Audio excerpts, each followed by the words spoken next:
Salut à tous, on se retrouve ce soir pour l'épisode 2327 du Zap Image. On commence directement avec une triste info. Terrible drame dans le football amateur. Donc un entraîneur de 27 ans est décédé, c'était le week-end là, dans un accident de la route alors qu'il transportait dans un minibus des enfants membres d'un club de foot, l'Avenir Foot Lozère. Le bilan fait état de 11 blessés. Pour le moment, toutes nos pensées vont aux familles. Voilà, on pense fort bien sûr aux personnes blessées, on pense fort aussi à la personne qui est décédée, cet entraîneur de foot. Donc voilà, triste info les gars pour commencer cet épisode. On continue et on va parler cette fois-ci de l'équipe de Arsenal. Et aujourd'hui les gars, il y a 19 ans, jour pour jour, Arsenal battait Leicester. Et du coup, c'était le dernier match, 38e journée. Et du coup, il faisait une saison complète, tout simplement, sans perdre de match. Donc leur bilan les gars, c'était 38 matchs de Première Ligue pour 26 victoires. Donc là, la 26e, c'était contre l'équipe de Leicester. 12 matchs nuls, 0 défaite. Donc voilà, c'est la seule équipe de l'histoire de la Première Ligue à avoir fait une saison complète sans perdre la moindre rencontre. Cette fois-ci, il y a 5 ans, jour pour jour, l'OM s'inclinait face à l'Atlético Madrid en finale d'Europa League.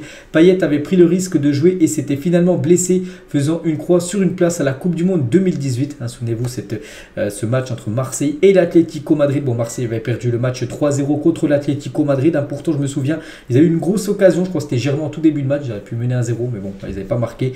Et c'était à Lyon, ce match s'était déroulé, c'était il y a 5 ans, jour pour jour.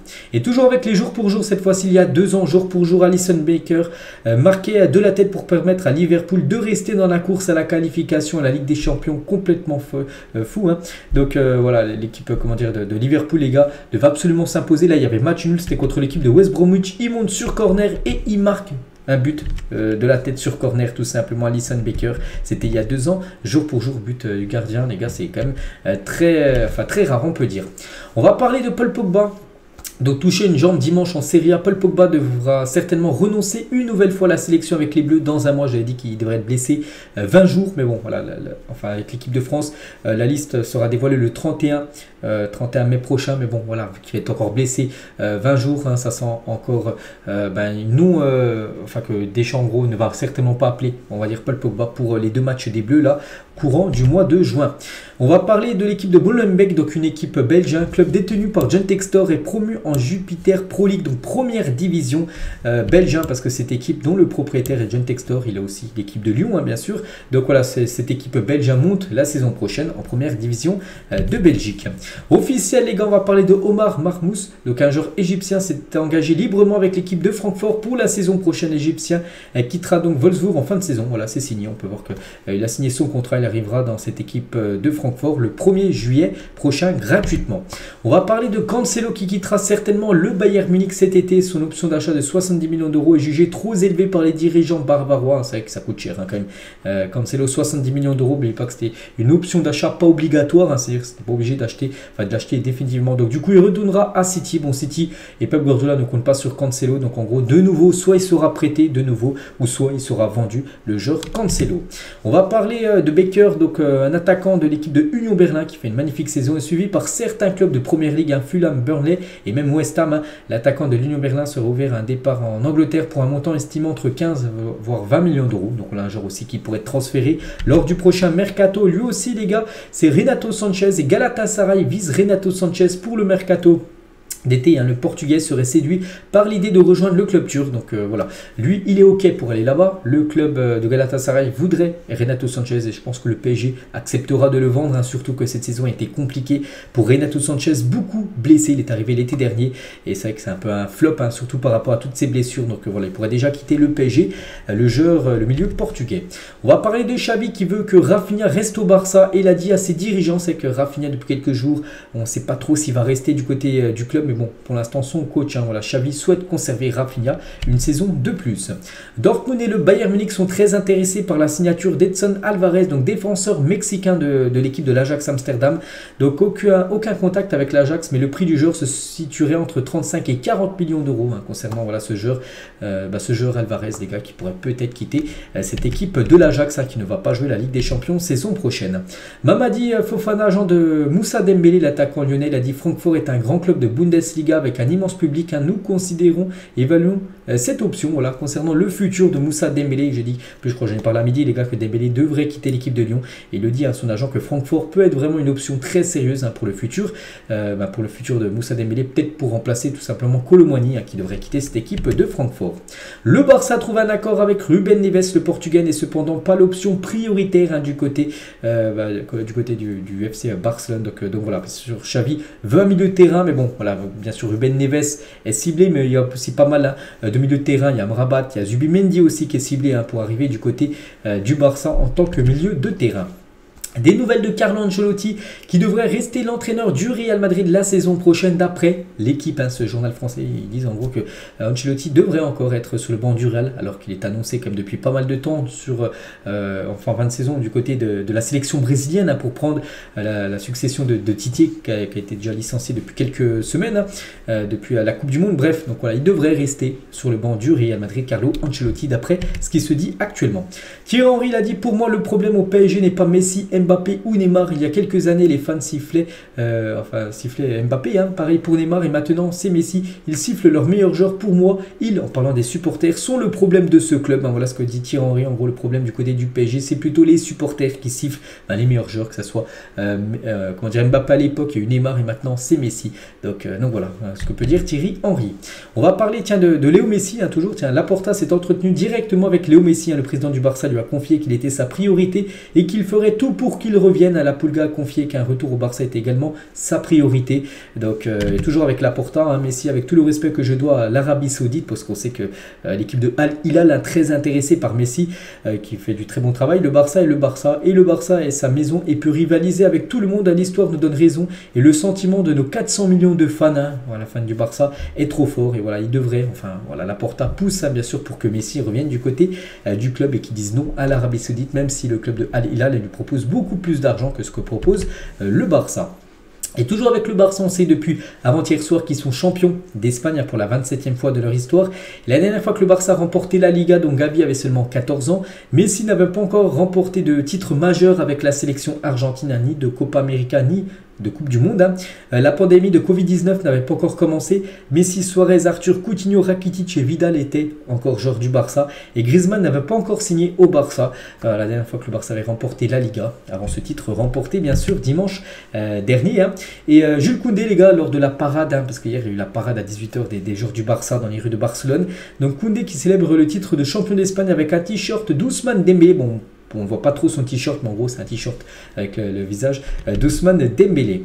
Et toujours avec cette équipe Blaugrana, donc tout comme Aubameyang, Memphis Depay est lui aussi champion d'Espagne avec le Barça malgré son transfert à l'Atlético Madrid cet hiver plutôt, c'était l'hiver dernier. Le Néerlandais a joué 2 matchs de Liga pour un but en début de saison avec le club catalan. C'est vrai que tous les joueurs qui ont joué au moins une minute, jeune Lamine Yamal, il y a Casado, il y a plein de jeunes joueurs qui ont joué au moins une minute, sont tous champions d'Espagne, ils ont tous leur médaille de vainqueur de cette Liga. Et même Aubameyang, les gars qui avaient joué 8 minutes, souvenez-vous, il avait joué les 2 premières journées avec l'équipe du Barça avant d'être transféré du côté de Chelsea. Donc il a joué 8 minutes en championnat, et lui aussi, les gars, dans son palmarès, il remporte ce championnat. En gros, il n'avait jamais remporté de championnat dans le passé. Voilà, premier championnat et premier gros trophée pour lui, la Liga.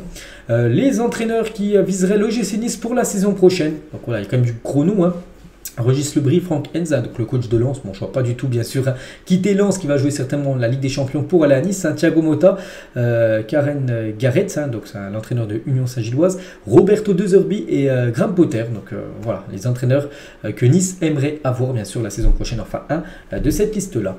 Daniel Riolo, les gars, sur la lutte pour l'Europe en Ligue 1, il a dit il y a une baston pour aller en Conference League, les équipes s'écharpent, et pour que l'on dise dans les 8 mois que c'est une compétition qui est pourrie, qu'il ne faut pas la jouer, c'est comme la 3e place. Certains parlent de place empoisonnée, il n'y a pas à se battre pour l'avoir. Alors si ça pue en gros cette place, on y va. Alors toutes les places en Coupe d'Europe, on se bat pour y aller, et 6 mois après on se dit c'est pas bien, et après on se fait éliminer par des équipes en bois. C'est vrai que la France, on a l'impression, ils visent tous de jouer la Ligue des Champions, tout ça, mais quand ils sont en Coupe d'Europe, que ce soit Ligue des Champions, Europa League, Europa Conference League, tu as l'impression qu'ils les jouent pas à fond ces compétitions européennes, et ça se ressent bien sûr. Ça fait longtemps qu'un club français n'a pas, qu'on attend bien sûr une victoire française, on va dire, dans une compétition européenne, peu importe laquelle, que ce soit la Ligue des Champions, l'Europa League ou même l'Europa Conference League. Ismaël, les gars, Oulad M. Hand, les gars, donc c'est un jeune joueur de 18 ans d'Arsenal, a choisi de représenter le Maroc. Donc voilà, maintenant il sera sélectionné avec, bon, tout d'abord les catégories jeunes du Maroc. Donc voilà, nouveau joueur du côté de la sélection marocaine. Patrick Vieira estime qu'Arsenal manque de personnalité pour pouvoir être champion dès qu'il a dit Vieira, lui qui a été champion à l'époque du côté des Gunners. Odegaard a été le leader technique sur le terrain, mais ce qui leur manque, c'est cette présence physique, ce leadership pour que les gens puissent se pousser derrière les joueurs alors qu'ils ne sont pas au niveau. Ils devront construire une équipe avec plus de personnalité, plus de compétitivité, en gros pour remporter un championnat, parce que là c'était trop juste, City était trop fort. C'est eux aussi qui se sont effondrés en fin de saison. Voilà, il faut plus de personnalité dans cette équipe pour que Arsenal gagne et regagne enfin, on va dire, cette première ligue. Ça fait longtemps qu'ils n'ont pas reporté. Le directeur sportif de Dortmund, il a dit « Il n'y a pas d'offre sur la table pour Bellingham pour le moment. Jude est concentré sur nos derniers matchs, alors on verra. Nous nous battons seulement pour garder les meilleurs joueurs ici. » Bien sûr, du côté de Dortmund, ils aimeraient le conserver, même si on sait que Bellingham devrait aller du côté du Real Madrid. Il dit qu'il n'y a pas d'offre. C'est vrai que pour l'instant, il y a un accord entre Bellingham et le Real Madrid, mais il n'y a toujours pas d'accord entre le Real et Dortmund. Donc après, ça pourrait se faire là très prochainement. Erling Haaland, il y a quelques années, donc l'attaquant de Manchester City, tu as une petite photo de lui, je ne sais pas il y a combien de temps, mais voilà, il y a quelques années. On va parler de ce joueur, les gars, sous-côté Gift Orban, jeune joueur de 20 ans qui réalise une saison incroyable avec la Gantoise, une équipe belge. Donc 19 matchs, 19 buts et 2 passes décisives. Je ne sais pas si vous vous rendez compte, les gars, les stats sont magnifiques. Les plus gros transferts de la saison 2022-2023 en Ligue 1. Donc meilleur recrue, pire recrue parmi tous ces joueurs. Donc le plus gros transfert, n'oubliez pas que c'était Vitinha, le joueur, je ne sais plus où il jouait, Porto, il avait rejoint le PSG pour 42 millions d'euros. L'autre Vitinha aussi, la deuxième plus grosse recrue du côté de Marseille. Donc la meilleure recrue parmi tout cela, je ne sais pas. J'en sais rien. Je sais pas, je n'ai pas. Peut-être après les pires recrues, il y en a pas mal, surtout du côté du PSG. Carlos Soler, 18 millions d'euros, c'est pas ouf. Kalimendo aussi, il floppe un petit peu. Il floppe même énormément. Du côté de Rennes, donc Fabien Ruiz aussi, 23 millions d'euros. Ça tourne quasiment au flop. Ou même Vitinha, joueur de l'OM, les gars, 32 millions d'euros, alors qu'il joue très très peu. Voilà, donc on peut le considérer aussi en tant que flop. On va parler de Neymar. Donc Neymar, vous savez, toujours blessé actuellement, il est à Barcelone, ne fera pas son retour à la compétition avant le mois d'octobre ou de novembre prochain. C'est pour ça que du côté du PSG, il pense tout simplement à s'en séparer de Neymar. On a parlé à midi, qui pourrait être vendu. Et c'est vrai que son retour à la compétition, donc quand il va déjà pouvoir se rentraîner tout ça, après il faut qu'il soit apte à reprendre la compétition. Donc ça prend du temps. Pour revenir seulement au mois de novembre, Neymar. Donc voilà, on lui souhaite bien sûr un bon rétablissement et on verra s'il reprendra au PSG ou dans une autre équipe européenne. Officiel, Marcelo Bielsa est le nouveau sélectionneur de l'Uruguay. Je l'avais annoncé, je l'avais dit il y a quelques jours, que c'était très proche d'être fait. Ça y est les gars, ça a été signé dans l'après-midi. Bielsa, nouveau sélectionneur de cette équipe uruguayenne. Une petite photo, enfin deux photos les gars de Rodrigo qui est en train de se préparer pour le match à demain contre l'équipe de Manchester City. On peut voir surtout le maillot qu'il porte, le maillot Ronaldo 9 les gars, R9 bien sûr, El Phénoméno, l'ancien joueur du Real ou même de la sélection brésilienne. Ancelotti au sujet d'Antonio Rudiger, il était fatigué, je lui ai offert du repos face à Retafe, donc samedi dernier, pour qu'il soit frais mercredi et il va jouer. Je ne sais pas combien de minutes, mais il jouera, il commencera titulaire demain. Rudiger, peut-être pour faire le même match qu'il a fait, enfin on espère, et esceler on va dire Erling Haaland qu'il avait très bien fait lors du match aller. Au dernier mercato estival, Chelsea a offert de l'argent en plus de Pulisic et Ziyech pour tenter de recruter Raphaël Leao, mais bon bien sûr ça a été refusé par Milan, mais voilà, Chelsea voulait Raphaël Leao et ils étaient prêts à même proposer de l'argent plus Ziyech plus Pulisic pour avoir le joueur portugais, et bien sûr l'AC Milan a dit non. Tiens, ce soir, vous savez qu'il y a l'AC Milan qui joue contre l'Inter et les jardiniers pulvérisent de la peinture sur la pelouse de San Siro pour la rendre plus verte. Donc on peut voir par exemple, c'est une vidéo, mais on peut le voir en gros. Trimballe, je sais pas, une machine et ça fait du vert en gros pour que même si la pelouse est belle, pour qu'elle soit encore plus verte à l'écran. Donc voilà une petite info concernant ce match ce soir. Et regardez avec l'Inter ou l'AC Milan et la Juve, on peut voir si changer d'écusson, les couleurs, tout ça, à quoi pour ressembler bien sûr des autres écussons. Voilà avec par exemple l'Inter en mode Juventus tout en bas au milieu. Donc voilà, quelques photos. Ou même par exemple aussi avec les grands clubs de Liga comme le Real, le Barça, l'Atlético et Séville, si on change les couleurs voilà, dans les écussons, à quoi pourrait ressembler tout simplement les écussons avec les couleurs on va dire des autres grands clubs en Espagne. À quel joueur pensez-vous en premier en voyant ce maillot, le maillot du PSG? Bon, il y a quelques années, il devait dater de 2012-2013, à ce maillot, j'ai pensé moi Pastore, à l'époque, Pastore l'ancien, je crois numéro 27 du côté de Paris, c'est pas marqué son numéro, je crois que c'était le 27, voilà, Pastore. Et pour finir les gars, quel joueur pensez-vous en premier en voyant ce maillot, le maillot du Barça, c'était version 2009, parce que je le vois la finale à Roma 2009 qui avait été remportée par le Barça, j'ai pensé bien sûr à Samuel Eto'o qui avait remporté la Ligue des Champions en 2009 avec le Barça, et en 2010, l'année d'après, il est allé du côté de l'Inter Milan, un échange avec Zlatan Ibrahimovic, il avait remporté l'année d'après la Ligue des Champions avec l'équipe de l'Inter. Donc voilà les gars ce qu'il y a à dire aujourd'hui, j'espère que ça vous a plu, je vous souhaite une bonne soirée, je vous souhaite un bon match ce soir pour ceux qui vont regarder la LDC, on se retrouve bien sûr demain pour le prochain numéro. À demain.